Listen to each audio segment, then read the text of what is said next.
Republicans are complaining about cancel culture, but they're trying to cancel your vote. What are we missing here? Check this out. Leave your comments, ding the bell, share it with your friends, and subscribe to our channel. I want to finish my list here of Republican cancel culture stuff. And then if I'm missing anything, let me know, right?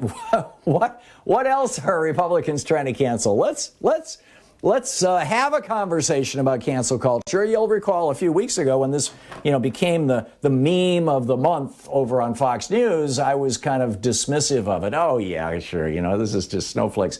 But there actually is a cancel culture. I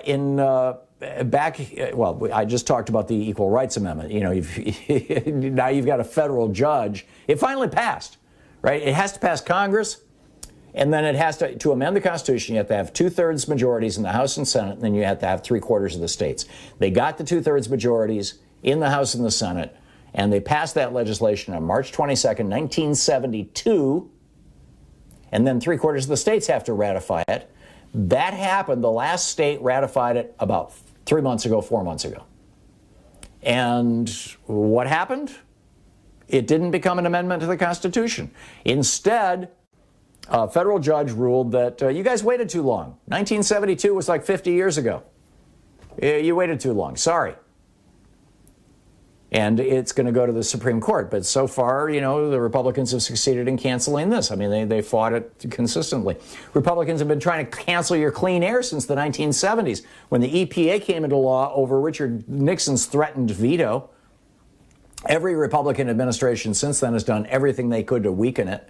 Since 1972, when Richard Nixon did veto the Clean Water Act, although Congress overrode his veto, they've been trying to cancel your right to free water or to clean water. Donald Trump, in fact, was very proud of the fact that the first piece of consequential legislation he signed, and really outside of his tax break, the only piece of consequential legislation he signed, was a House-Senate joint resolution that allowed coal mining companies to dump their toxic waste directly into streams and rivers, which floods down river cities with mercury and cadmium and other substances that we know are neurologically destructive to children. Pretty much every Republican legislator alive today has spent pretty much their entire political career trying to cancel the right of LGBTQ Americans to get married. And at the state level, there have been hundreds of attempts to even go beyond that and say that gay married couples can, they're trying to cancel adoptions. They're trying to cancel foster parenting for these folks. Over the past year, Republicans have been trying to cancel our, in fact, they have. And this is kind of the saddest part. Republicans have canceled the lives of 500,000 Americans. And they did it with rhetoric like, oh, it's just like the flu. And no, we're not going to mandate a mask. That's freedom. Kristi Noem, 500,000 bikers come to the Dakotas. Won't it be great? Right. Cancel 500,000 lives. They're trying to get the average Americans to cancel the COVID vaccine. The big meme right now over on right-wing media is that, this vaccine might be dangerous. Right. The governors of Texas and now, I don't want to say if I'm not absolutely accurate, but there are several states now that have canceled the mask mandates.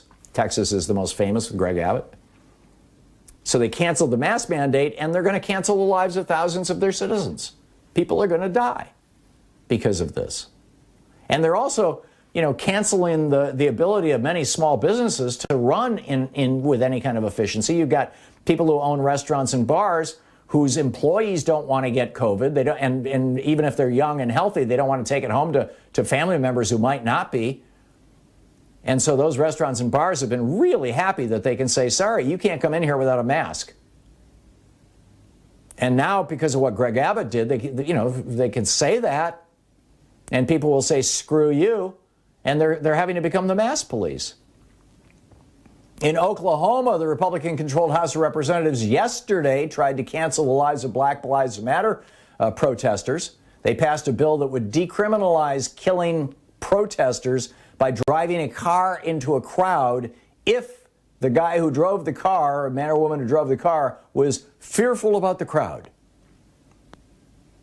And that would give immunity And that would criminalize being in the crowd. If you are blocking traffic, you can now go to jail for a year and $5,000 fine. I mean, these are variations on Florida's Republican stand your ground law that gave George Zimmerman the right to, the right to kill Trayvon Martin because he was black and therefore looked threatening to Zimmerman. And perhaps most troubling, of course, is that the Republican Party is trying to cancel your vote. If you're poor, if you're black, if you're Hispanic, if you're a college student, if you're a Social Security voter, if you make less than $20,000, $30,000 a year, the Republicans, over 200 pieces of legislation going through 40 states right now. Georgia just outlawed souls to the polls. Iowa Governor Kim Reynolds just signed another big Republican cancel your vote. And the Supreme Court let Republicans cancel the voter registrations of over 20 million Americans just in the last decade. So why is the media not talking about the real cancel culture?